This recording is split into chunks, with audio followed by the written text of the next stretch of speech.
Hello everyone and welcome to the last lecture of Introduction to Remote Sensing course. And we have seen a lot of, throughout this course we have discussed a lot of benefits of remote sensing.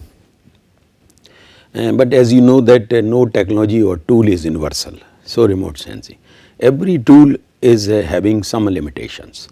So the remote sensing also, and one by one we will see what are the limitations, and maybe today's in present world we might be considering them as limitation, but maybe tomorrow we have to remove from list of limitations of remote sensing.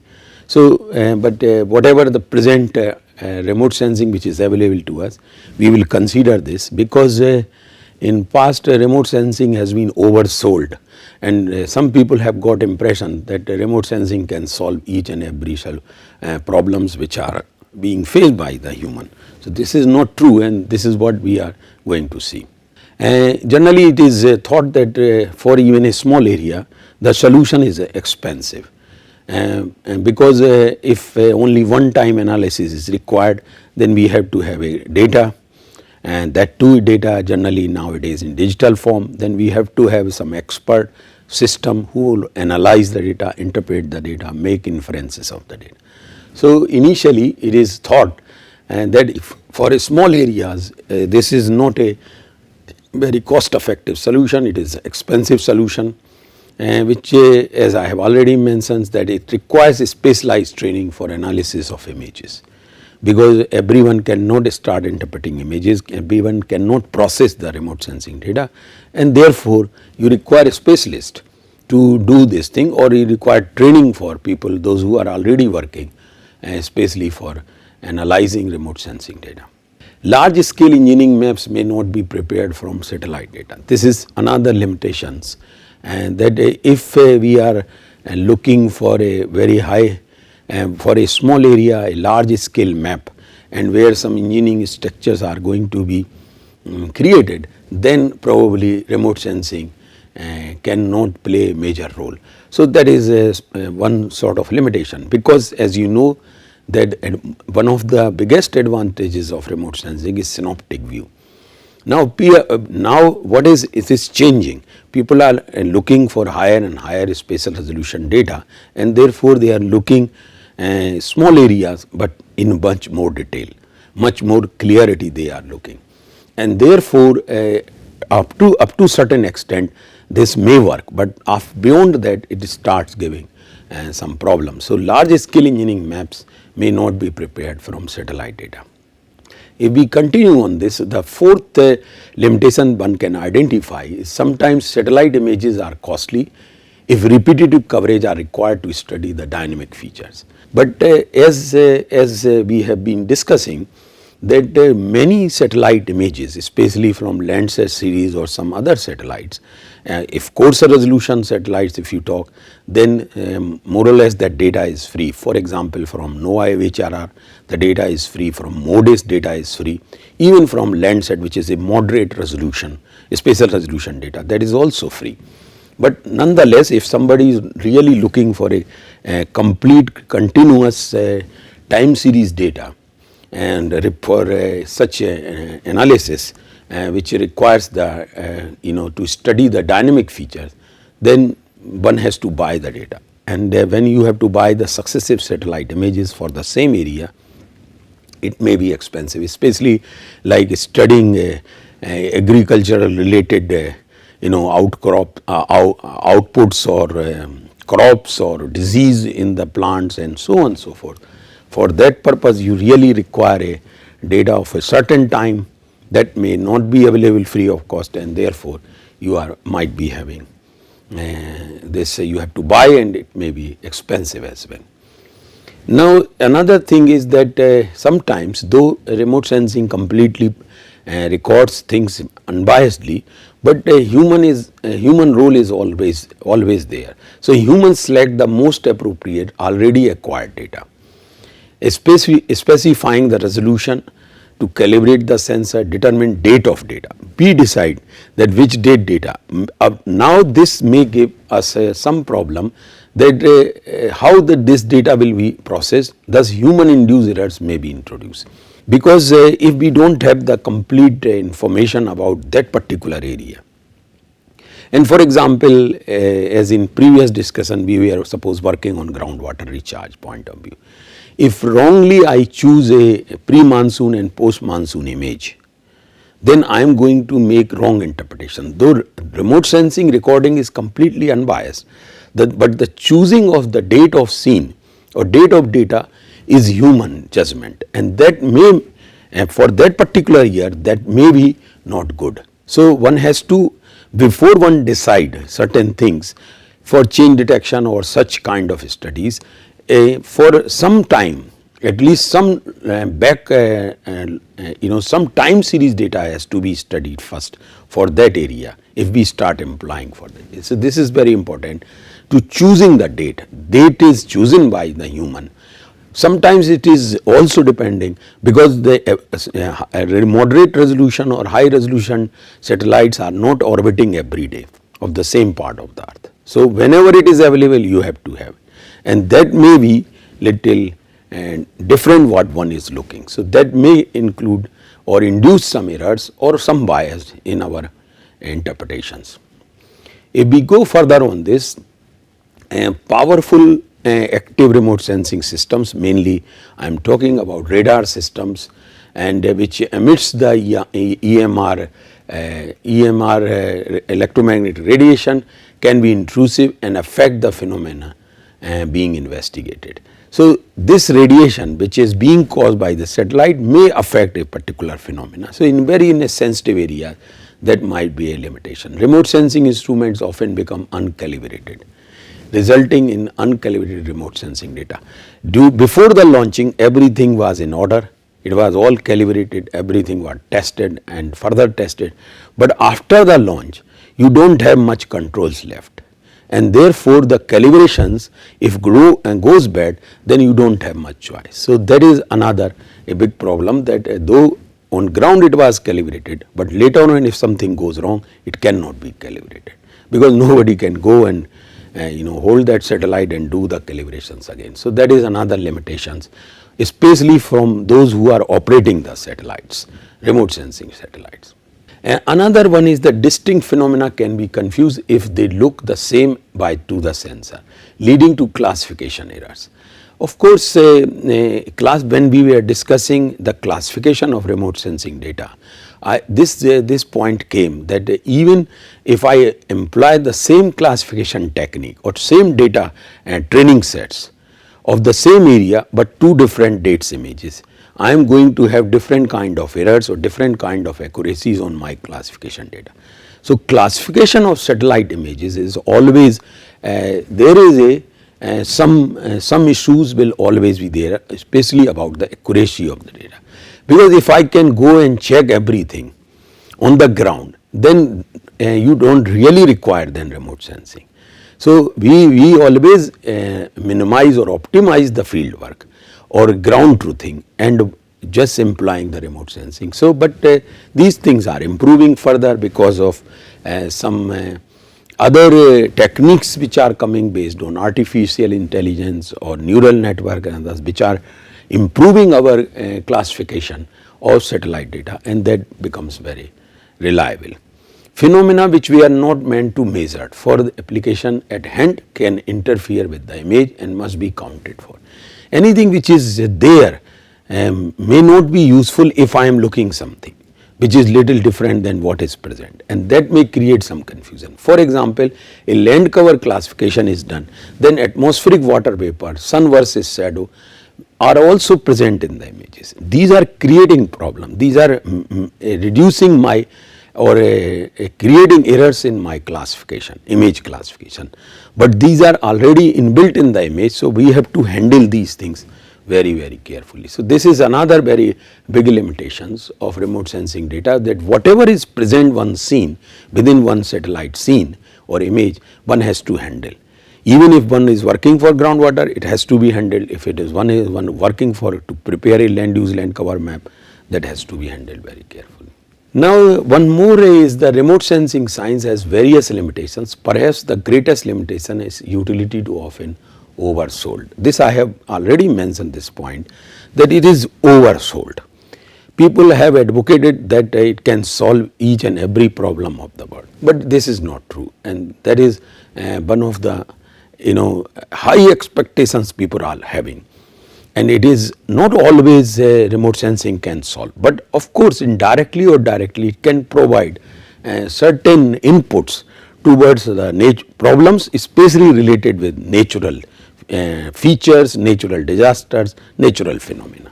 And it is not panacea that this will provide all information needed for conducting physical, biological or a science. This is not a complete solution. It is not a universal tool. Every technique is having its own limitations, and unnecessary if one apply which may not be applicable, then you may create results which are going to be highly unreliable and may create some problems in future. So one has to think that whether this tool, that is remote sensing technique, can really be employed to solve certain problem or not. If it is not, then one should not go. But sometimes may not be directly, sometimes indirectly the information which can be gathered from remote sensing can go into to solve certain problems as one of the inputs, as one of the layers, data layers or theme to solve a problem. So this is another limitation of remote sensing. It is what basically remote sensing providing spatial, spectral and temporal information at few radiometric resolutions. So for everything, for every place, every information is not available. So sometimes you get the high spatial resolution, but you do not get the high radiometric resolution, and maybe you are getting like hyperspectral data, so very high spectral resolution, but you are having relatively very small strip, very small coverage of that part. Now that may not serve. Suppose there is from mineral resource point of view, there might be a mineralization zone, but the data, hyperspectral data I am having for a small area. So that kind of analysis, a reliable analysis, cannot be performed. So all four types of resolutions which one desires, the data at those resolutions may not be available for all the areas. So this we can consider as one of the limitations as well. Other technical constraints are the location accuracy, which can be solved to some extent by employing differential GPS, Google Earth data and better geometric or georeferencing, but still it may suffer from some local accuracy or location accuracy problem. Image quality always issue, though we have moved much faster and much higher in terms of spatial resolution, but still image quality remains a concern. And virtual delineation will never replace a surveyor. That means whatever we employ, computer, artificial intelligence, neural network, but the interpretation of satellite image, the analysis is always a human intensive thing. Also in some countries remote sensing data is being used as in legal systems as evidence, and so that where also there are some limitations of having legal value of a satellite image, but still it can serve lot of purpose there. Legal boundaries do not always fit with the visual boundaries, because the legal boundaries are on the maps, not on the ground, and therefore not in the satellite images. So therefore there might be some mismatches and some problems are there. There are some technical constraints, local accuracy part we have already discussed, image quality is also a big issue. So it can provide, though it provides a very valuable help to save and share the information more securely, replace traditional delineation in specific situations, and when the boundary position is not accessible, this is the another advantage that remote sensing provides the data where human can sometimes not reach very easily. So inaccessible areas you can still have the data, and boundary, when the boundary is curvilinear and so on, still you can have the things. Now, if we start looking little bit about the future of remote sensing, so we have seen the limitation. There are various limitations, and some of the limitations we are going to overcome, but on some limitation they might remain there.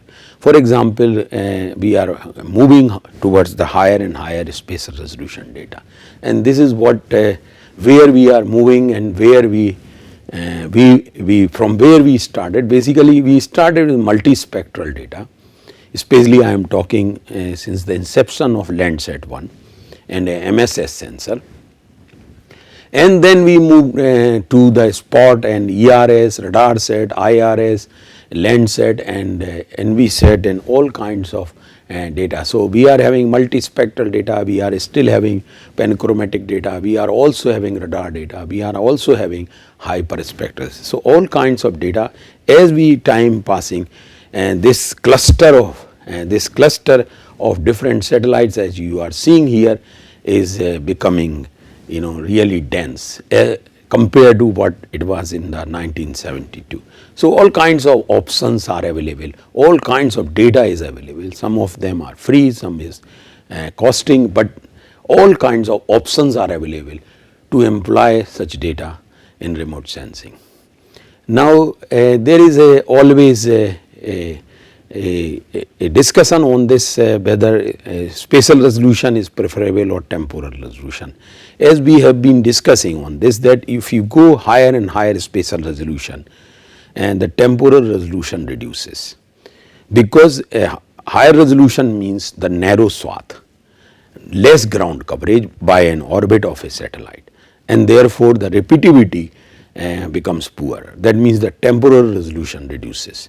So, it is a trade-off between temporal resolution versus spatial resolution. If you want higher temporal resolution, maybe on daily basis you want images like NOAA HRR, then you have to compromise on spatial resolution. You have to remain in say 1 kilometer spatial resolution. But if you want to go for 30 centimeter resolution, then you have to be prepared that the next data you are going to have for the same area maybe after 28 days or so on. So, these are the limitations, that spatial versus temporal resolution, and therefore there is a trade-off. Different scenes are available, different types of data is available, but still the limitation continues. Also, as you can see that this spatial resolution and temporal resolution, there are choices are there, lot of systems are now available, and even in if our image processing becomes reliable, if the bands are located on the same parts of EM spectrum, then data from two different satellites can also be used in tandem. So, that approach is also being followed for certain type of applications, especially applications related with natural disasters and others. So, maybe if we get some confusion, we can always say might be the limitation of remote sensing, and also this spatial resolution, as we have been discussing, is improving original advantages, and though it is going against the original advantage, as original advantage with remote sensing was it provides the synoptic view. But if you go for higher resolution, you are covering a very small area, but in good details. So, it is a trade-off. Do you want a large area to cover, or do you want a small area but in details? So, both options are available. That is the good part of current remote sensing. And due to some limitations of physics or electronics, though we want a very high spectral resolution and here spatial resolution data simultaneously, but it is not possible. So, that kind of limitations are also resolving, and things are improving on these fronts as well. So, this brings to the end of this particular discussion about limitations of remote sensing and a little future about GIS and future about remote sensing, but also it brings to the end of this very small course on introduction to remote sensing. So, thank you very much, all the best. Thank you.